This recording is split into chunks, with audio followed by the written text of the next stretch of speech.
Hey, Derek, it's so good to be talking to you again. And I'm really happy I was asked to be on this podcast because I love talking about the Grand to Ground Ultra.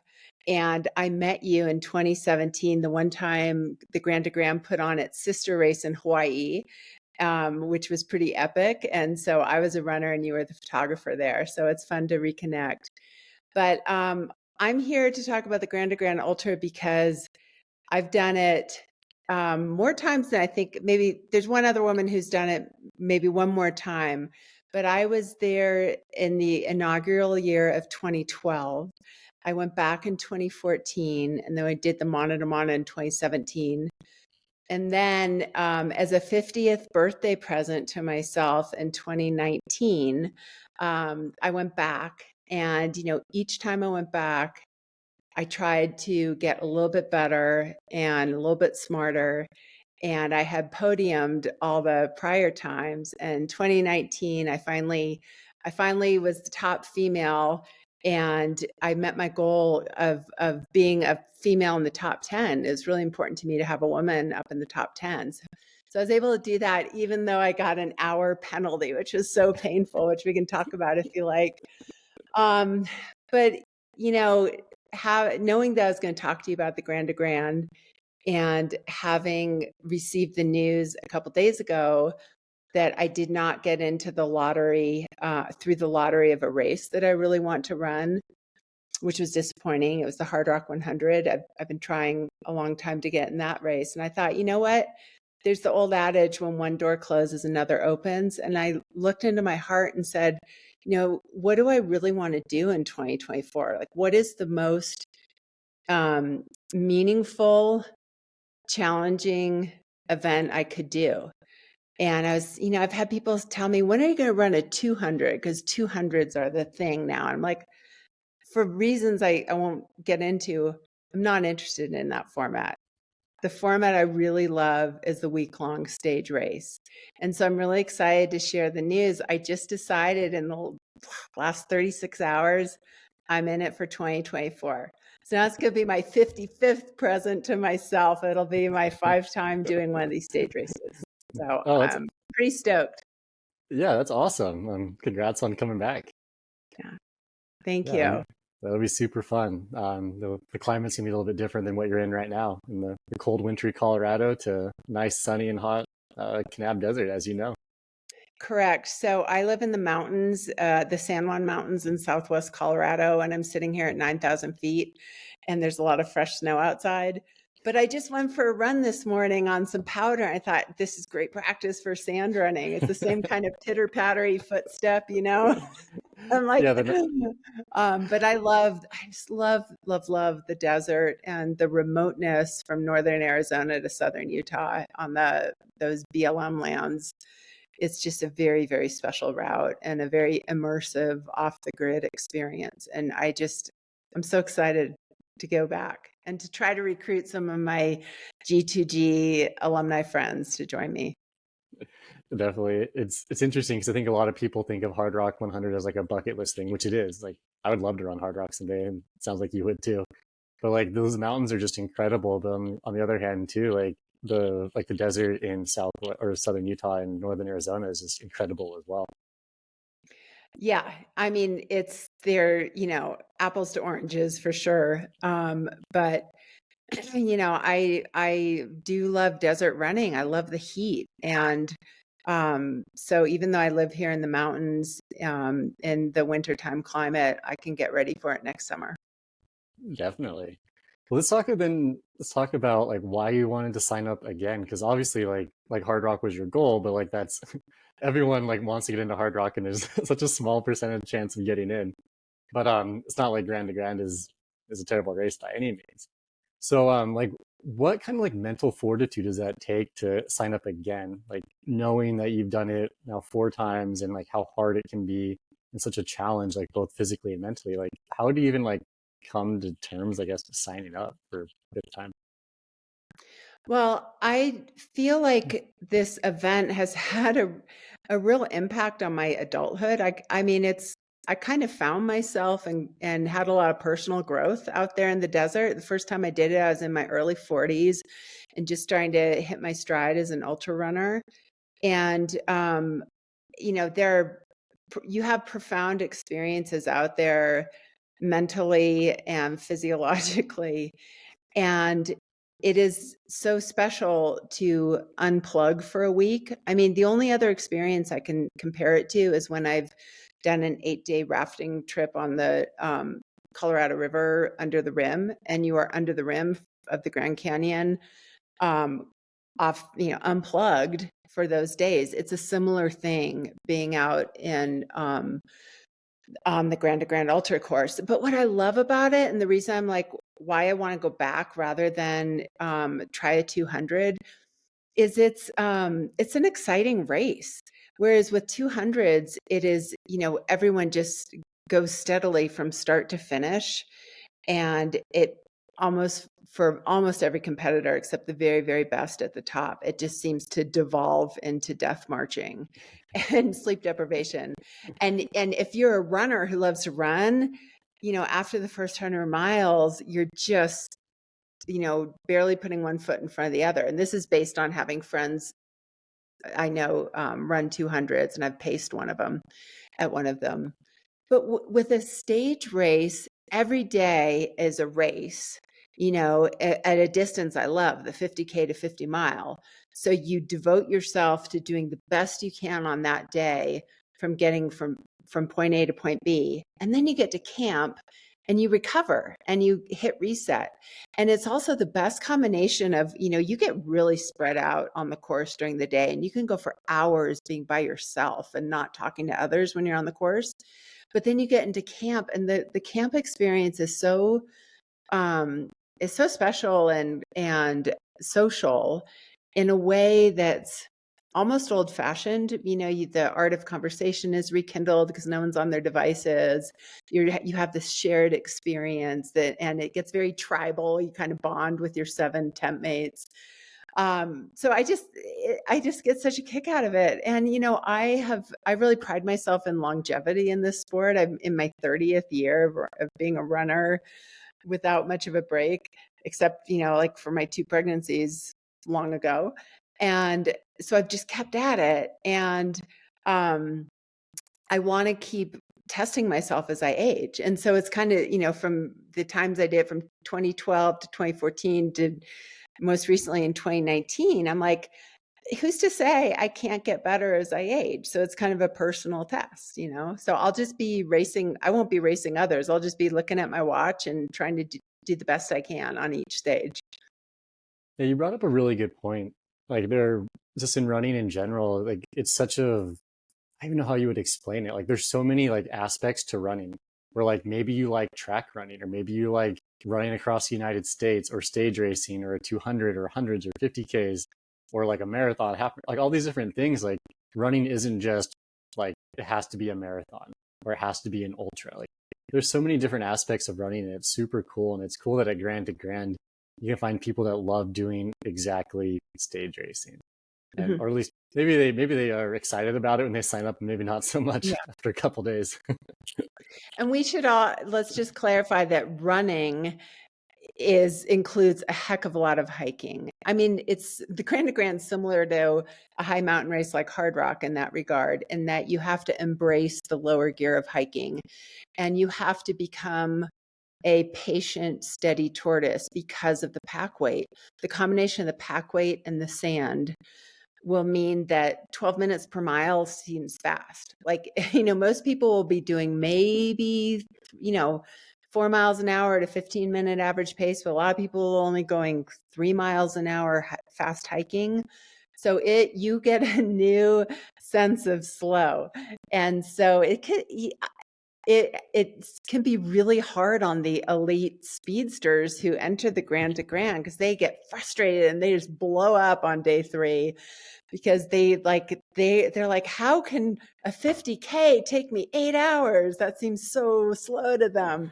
But you know, you need to cultivate that patience and endurance to be out on your feet a long, long time, because the pack and the sand and the heat will slow you down. Yeah, definitely like the pacing and the strategy changes so much over the course of a week. Because if you look at like a 200, for example, like yeah, like 2.5 days, these people can get these done. And maybe the distance is the same at Grand to Grand, but the strategy is completely different because like you're saying, you're carrying a pack, you're carrying your food for the week, all these different things, these variables come into play. Like even your sleeping setup can drastically affect how your race turns out. Like you could bring a 0-degree bag and be warm all night, but then you're just suffering throughout the day when you're carrying all that extra weight and bulk around. Oh, yeah, we can talk about temperature variation and thermoregulation at the Grand to Grand is a definite challenge. You're going to have everything from triple digit heats when you're crossing those desert plateaus to some really cold nights when you're in higher elevation in stage 5 and 6. Yeah, that's for sure. I think a lot of people are surprised too, because just like the general like idea of the desert is like, oh, it's always warm, it's always hot. But that's not reality. Like right now in Kanab, like I know it's like the temps are in the 30s or something. It's middle of the day. Like it's at 5,000 feet. It's high desert, and it gets cold, and they don't get a lot of snow, but the temperatures drop drastically. I remember the last stage, the final short stage of 2014. Tess and Colin made a really tough call on the last day to shorten the course and get us out of there because they were saying that there was a wicked hailstorm coming. And we were so disappointed. Like we felt cheated. We wanted to go the full distance. We're like, come on, we were just gonna do this little fun run of only a couple miles, and they want us to get out of there. They were right. Like an hour after we decamped, there was golf ball size spiky hail coming down from the sky. And so they, yeah, you can have golf ball size spiky hail coming down. You can have the slot canyon flooding and they have to make the tough call to reroute. It can get pretty crazy out there, which, gets to the bigger issue of adaptability. Like a lot of this race is about being able to adapt to changing circumstances. So Yeah, do you enjoy that aspect? Because I know like I can say a 50K or a 50 miler, there is a little bit of that where like, okay, I gotta change my strategy a bit. But when you're out there for an entire week, it's not like you can just look at the weather every day and know exactly what you're going to run through for the next 4 or 5 hours. Like you really have to plan for an entire week. So is that an enjoyable aspect of stage racing to you? well, it's an adventure. I mean, right? The definition of adventure is when the outcome is uncertain, when you can't, that's what makes it an adventure. And I tell you, every edition I've done, some crazy thing has happened where I've had to MacGyver it and fix it on the fly and just not freak out. For example, like the first time I did it back in 2012 is funny, is when handheld water bottles were still a thing rather than just the kind of bottles we now have on shoulder straps. And so I was running with two of my handheld bottles in my hands, and your water is your life, right? And if something happens, if you lose something, if something breaks, you're out of luck. Like no one's going to fix it for you. There's no aid station or helper that's going to fix it. And so on day 2, I tripped and fell really badly into this spiky bush. Like everything out in the desert is spiky. And it punctured my water bottle. And I was like, oh my God, I don't have a water bottle now. And thankfully, the hole was toward the bottom, and I had brought my duct tape. So I duct taped the hole, and the rest of the week, I just carried the bottle upside down so the hole was on top. So the water wouldn't leak out. So that happened. And then in 2019, I was running along on stage 1 with my Raid Light pack, and it has this wire system on the side. And I felt suddenly this pop, and my bag started bouncing, and the wiring system had broken. I'm like, oh my gosh. But I happened to have a drawstring in my shorts. So I took it off. I used the drawstring in my shorts to tie the pack. And so you just have to, and that kept going. Like I didn't freak out. Stuff like that is going to happen. Your feet are going to fall apart. You're going to puke. You just have to adapt and be really calm. It takes a personality that's very calm and can handle surprises. Yeah, let's talk a little bit more about that, like from the mental aspect, because like I think it's kind of fun, like when you're out there, you have to kind of like you're saying MacGyver things and figure it out on the fly, and like it may look goofy or janky in normal life, like real life, I guess. But when you're out there in the moment, like you have to do what you need to do to survive. But at the same time, though, sometimes those things can be really frustrating for people. And like from a mental side, it's just like, okay, like my race is over now because I have a blister or this happened or that happened. So is there a way to train yourself mentally for a week long race, or is it kind of like trial by fire, just jump in and do it? I would say you have to brace yourself mentally for how difficult and frustrating it'll be and practice turning that around in your head. To give an example, so I used to be a running coach too until 2 years ago. I coached runners and I had a handful of clients I also coached for the Grand to Grand. And in 2015, I had a client who we knew would be toward the back of the pack and maybe chasing cutoffs. And the thing about the Grand to Grand is it is harder for slower people because if you're a faster runner and you get to camp earlier, then you have more time to recover. You have more time to let your clothes dry out from the sweat and put your feet up. Whereas if you're toward the back of the pack, you are getting in near sunset. You don't have as much time to recover. You feel like you're late to a party because everyone else has been hanging out and enjoying each other's company. And there suddenly you show up. And so I prepared my client. I'm like, this is how it's going to be. And you're going to feel frustrated. You're going to feel sorry for yourself. So let's practice turning that around. And we made a strategy for her of really making it a badge of honor that she was going to be toward the back of the pack. Like she's going to be like, just rocking it and have a real sense of pride that she was out on the course longer. So that whole mental shift of feeling proud and keeping a sense of humor, being toward the last every day, she did so well. And it helped her because on day one, she was puking on day one from altitude and heat sickness. Other people might have dropped out on day one with the kind of first stage she had. But she's like, this is a badge of honor. I've got more to brag about when I get through this. And she kept a great attitude. And then she steadily climbed up in the ranks. And by the end of the week, she was in like right in the middle. So I was so proud of her. But having that kind of like bracing yourself for that kind of frustration, and it's going to be frustrating. You're going to feel sorry for yourself. And you just got to turn it around. Yeah, and having a sense of humor really helps. Like when you are going up those sand dunes in the middle of the night and you're like, oh my God, there are more than 30 of these. Like it's not just 3 dunes. They keep going and going. And you just have to be like, how do you eat an elephant one bite at a time? And it's just ridiculous. But I'm like getting so excited just talking about this to do it again. Oh, that's good. You reminded me of like obviously you know who she is, but Chrissy Male. And like when I first started ultra running, like she was at the top of the game. She was like the ultra runner to follow. And I don't know if there's like an exact quote, but she mentioned something one time in a blog or a video about how like she just tries to smile, like smile at the volunteers. If she's suffering, she smiles. Just the act of smiling and thinking positive can really affect your race and the outcome. And I've noticed that a lot. Like if I'm having a really awful long run or race, I just smile and like talk to people. It's like, oh yeah, this isn't that bad. I signed up for this because it's fun. I remember like laughing hysterically at about 2:30 a.m. toward the end of the long stage in the middle of the week because the course did something it had never, this was 2019. Normally when you get to fences, there's like a little stepping bridge over it, or there's a gate you're supposed to close. I got to this point where there's a fence and it's like this barbed wire fence and there's a course marker on the other side. And it's one of those things where you can't go over it, got to go through it. And there was, I had to take off my pack, throw it on the other side, and like army crawl on my belly. And so I'm like eye level with red ants. And I'm like, who does this at 2:30 in the morning? And I'm like, I do. I said that out loud. I'm like, I do. And I just started laughing because it was so absurd.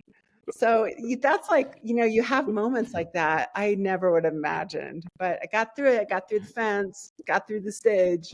It was pretty crazy. That's funny. I think that's a funny thing about running and just adventure stuff in general is like you're doing things that from the outside look totally absurd, but in the moment it's like, well, That's what you got to do to like make it happen and to survive. It's kind of fun.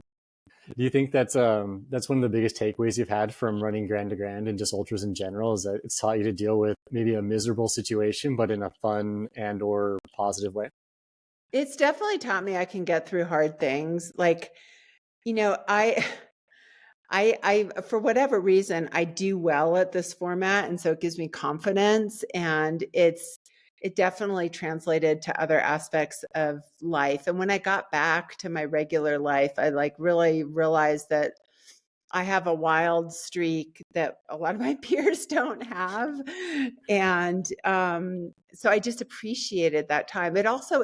It's very much like a retreat and a mental retreat in terms of thinking time. So I do some very, very deep thinking out there when I'm slogging along.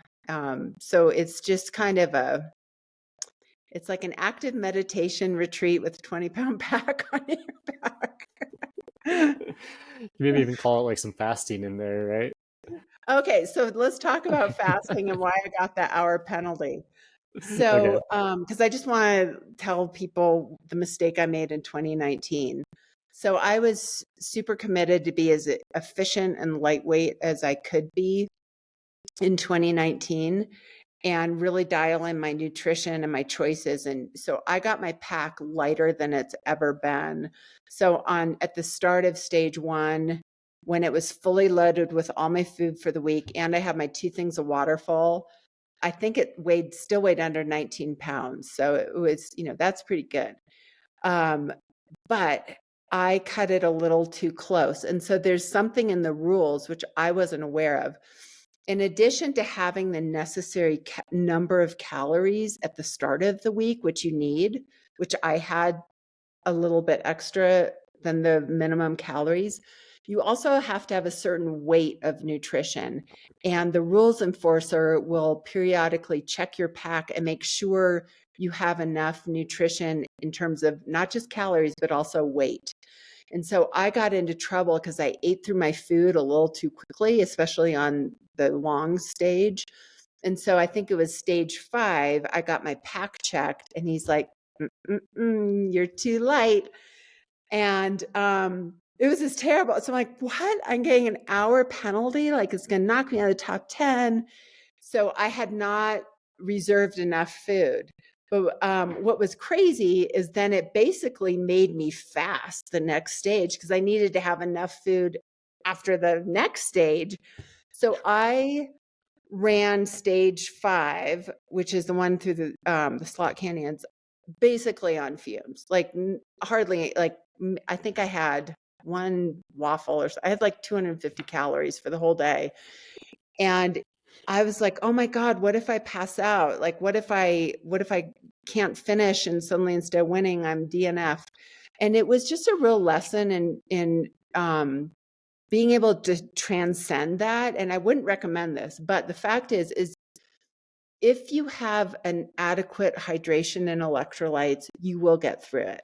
Like you will feel horrible, but your body will be forced to burn the fat it has in storage and you can suffer through it.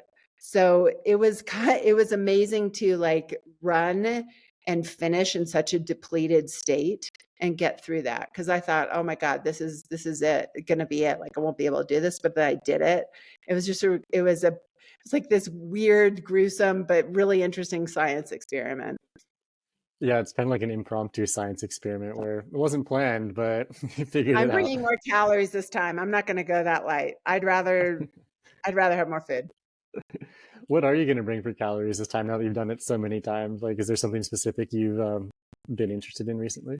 I've really switched things up. I mean, I always love the salty backpacker meals. Oh my God, like the dehydrated backpacker meals at the end of the day. Those are the best. I don't use gels anymore and they're not really efficient. And any food you bring, you want it to be pretty calorie dense. And so I won't have as many simple sugars like gels and things. I'd rather have a bar that's 250 calories than a bunch of powder and simple sugar. I do like the protein recovery mixes. I tend to use GU Roctane. recovery mix, but there are other good brands. But I've realized that in addition to having a packet of recovery mix for every day at camp to have as soon as I get to camp, I think I'll also bring some of that recovery shake stuff to have in the middle of some of the stages because I can just mix it at a checkpoint with water. So that might be a good liquid, high calorie liquids. But I don't know. I haven't thought about it that much yet. I'm just not going to cut it as close as I did last time. Yeah, it's interesting how part of the strategy in this race is having a balance of like stuff that's adequate and appropriate for you, but then also not too much and not too little, because either direction can really screw up your race and not be ideal. Yeah. Yeah. And you got to be self-sufficient, if I was really proud, like I always was really, I only used what I brought. Some people who drop out midweek and give their food away. Nope, that's not allowed. You gotta only eat what you bring. So that's Definitely. part of the fun. I do think it's fun because it is kind of like not necessarily a math equation. I guess to a certain extent it is, but it's just a logistical thing of like, how am I going to make this work to whatever your training is at the moment and how your body's how fit you are in that moment. And it's fun. It's interesting to see like what people do. Oh, and just the puzzle of getting it to fit in your pack, you know. So I go as minimalist as I can. I was debating whether to bring a little solar charger potentially to charge my phone and my watch. And I thought, no, I don't need that. Like I do bring my phone for emergency and keep it on off or on airplane mode to take photos and to use the Notes app to journal as I go. But I generally tend to have just an old-fashioned regular stopwatch rather than a GPS watch because GPS tracking is not allowed. So even if you do have a GPS watch during the day, when you go to upload it on Strava at the end of the week, you better hide those maps or you'll get in trouble. Yeah, you get like a post-race penalty or something probably. Yeah. Well, now that you're going to No, be it's doing really it, cool. I mean, I think it's really cool. Tess and Colin have like been kept the whole off the grid thing a really central part of it. And I love that. So I want to be part of that. yeah, let's talk more about that because there's a couple elites that we've spoken to recently that are running. Like, I don't know if you know Sarah Ostasuki from Flagstaff. I don't know her personally, but I'm so Okay. excited she's joined. I have huge respect for having followed her Cocodona win. And yeah, she seems amazing. Yeah, she's really fun, just a really strong, gritty runner. But one thing that she mentioned was that she's excited just for the week away from being on her phone. Like you're away from work and you can't even get distracted with like, oh, here's a notification, like a little red dot on your phone. It's like, nope, you're just out there for a week and you're like you were saying earlier, a few minutes ago, Sarah, that like you're out there and you just like you talk to people. Like you are forced to speak with people and actually have a conversation. You're not like having this kind of halfway conversation where you're on your phone checking emails and like talking to somebody. You're actually having a conversation versus just talking. Yeah, it's wonderful. And you do things like journaling or play games yeah, it's very, very back to nature. Yeah. So now that it's your fifth time, essentially, like I don't know, like why did you want to sign up? Like we're kind of circling back a little bit, but like why are you doing it for the fifth time versus just I don't know, doing another 100 or something? I feel like the route is calling me. Like every time I revisit that route, I realize I had forgotten about, but then I remember certain parts of it that are just, I mean, the landscape is truly spectacular. And I just want to see it again. It's like this special place that, I mean, it's almost spiritual. It's this, it's how I feel about the San Juan Mountains also outside my window. It's just, even if you are lucky enough to, it's like you with the Grand Canyon. I mean, why would you want to go back to the Grand Canyon? It's because it's such a special place. So that's a big part of it. But also, again, I love the format and I want to compare myself to my 2019 version and just, I like going back and doing races multiple times just as a personal challenge to compare it time after time. And I'm eager for this. As much as I'm eager for the off the grid and the solitude during the day, I also really value the socializing aspect. And I know at least one old friend from the Grand to Grand is planning to do it again. I'm hoping to make new friends, and it's very escapist. I mean, it is 8 days or so where no one can reach you. Yeah, that may or may not be the best part of the entire race, is just being kind of isolated for a week. Yeah. Let's jump back to something you said at the beginning, and it kind of relates to what you just said now. But when you were talking about 200s, you're not interested in them, and like that's great. Like I think it's fine that like you're doing what you're interested in. Like it's actually probably the best way to live your life. But like, why do you think it's important to do something that's intriguing or inspiring to you versus doing things that other people want you to do? Because if you ask somebody to be like, oh, you should run Western States, you should run Tahoe 200, you should run Tour de France or something, but those aren't interesting to you, and like you're running Grand to Grand as a stage race. So I guess it's not even necessarily about Grand to Grand. It's like why are you doing something that's inspiring to you and not just following like say the trends of running at the moment? Well, I'm old now, so like I don't have to do anything. Like it's being older, in my mid 50s now means that anything I do, it's just for me. Like I'm not really competitive anymore. I'm not sponsored. I don't have to please anyone else. Um, but I also recognize like my running days have a shelf life. My I have a troublesome knee. And so I only want to do special things that are truly meaningful. And I think that, generally I try to do 100 miler every summer. That means a lot to me. And I choose those based on both practical reasons, like whether I need a qualifier to re-enter the Hard Rock or Western States Lottery, or, is there some other reason that's drawing me to it? Like, do I want to explore that landscape?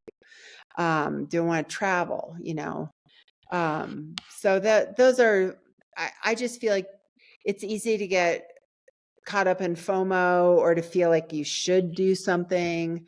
For example, I was thinking about this coming summer, and one of only 2 DNFs I've had over all the years I've been doing ultras is I DNF'd at the 2018 Ouray 100. And so I was thinking, I really should go back to Ouray. I should get that monkey off my back. I should finish that darn 100 miler. And I really thought, like, I actually don't like that route that much. I can run those trails anytime. Like if I'm going to do a mountain 100, there's so many others that seem more interesting to me. So you really have to look in your heart because ambivalence is the precursor or prerequisite to a DNF. Like an ambivalence, you can't start anything ambivalent or feeling like you're doing it because you should and not because you want to. Like you have to have such a strong desire to finish the DNF. And I'll add, I've seen so many people drop out of the Grand to Grand, and it tends to happen on the long stage and stage 3. And it's because they lose the desire. And it's so easy to lose the desire when you're out there. And it's so easy to trick yourself into thinking it's a win-win situation to drop out because you'll be thinking, oh, I've got to experience a taste of this. And if I drop out, I'll get to hang out in Kanab and maybe volunteer. And it just seems like to make all the sense in the world to drop out. Like it's a win-win situation. And then everyone regrets it. I mean, first of all, going back solo and hanging out in Kanab is just kind of depressing by yourself. Like you don't want to spend the rest of your week doing that. You want to stay with your tribe in the Grand to Grand. But so just be aware that your mind will play tricks on you. And you have to remember, even when you're feeling ambivalent and wanting to quit mid-stage, you have to keep that objective mind. Like the desire is there. You're going to want to finish. You're guaranteed to regret it if you drop out. So my last question was going to be like, what's your biggest tip for Grand to Grand? And is it related to what you just said? I think it is.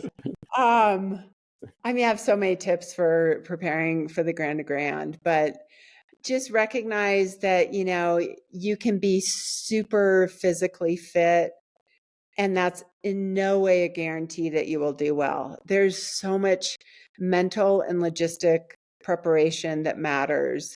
And so much about it is what I call systems management. It's managing your systems. It's managing your body temperature, your feet, your pack chafing spots, your calorie and hydration and electrolyte intake. So you just have to be really smart and learn how to manage your systems. And if you are a slow and steady tortoise, like you don't need to be, you'll do fine. You don't need to be fast, but you have to be smart to finish this event. Yeah, I would 100% agree with that. And I would even, maybe I'm just kind of overreaching here, but I feel like the faster you are, it's like, or the more just into straight running you are, maybe the less likely you are to do well because you're not just running all day. Like, yeah, you are running, but there's so many more aspects that come into play in a race like this. And it's exciting. It's exciting to watch. Yeah, it sure is. Yeah. Well, will you be out there this year, this summer? Not racing, but I'd like to race it one day. Yeah. Yeah, I've been like speaking with Colin a little bit about it, how much fun it would be to go out there and run it. So, and then after I guess after being out there for so many years and keeping in touch with everybody that's ran it, like it definitely makes me want to run a stage race, specifically Grand to Grand, because like I love that area and like I love desert running, and it's a really cool tour of that part of the US. It's cool. It's awesome. Yeah. All But right. yeah, let's wrap it up here, Sarah. I'm excited for you to race it again, and then also to see your write-ups about the race after. Like your Substack is interesting, and you're a good writer, so it'll be fun to see your experiences, and hopefully, run number 5 is as good as the last 4. Thank you so much. And I have all my past race reports and gear lists on my old blog, which is called therunnerstrip.com. But now I have a weekly newsletter on Substack at sararunning.substack.com. And you just gave me the idea. I should migrate all my old posts over to my new newsletter so it's available in the archive. So I'll try to do that. If people want to read my past race reports, see what I packed in the past. Yeah, I remember It's all reading those years ago, and like I have a goldfish memory, so I don't really remember too much about them. But I'll have to dig through them again, and we'll put them in the show notes so people can check them out. But you should definitely migrate it over though, because there's a lot of good information in there. Thank you. Yeah, well, thanks, Sarah, and we'll have to talk soon, and I'll definitely see you, if not sooner, but in Kanab next fall. That's great. All right. Good luck to everyone. I hope this has made other people want to join me there. The more, the better. I would agree with that. All right, well, thanks, Sarah. We'll talk soon.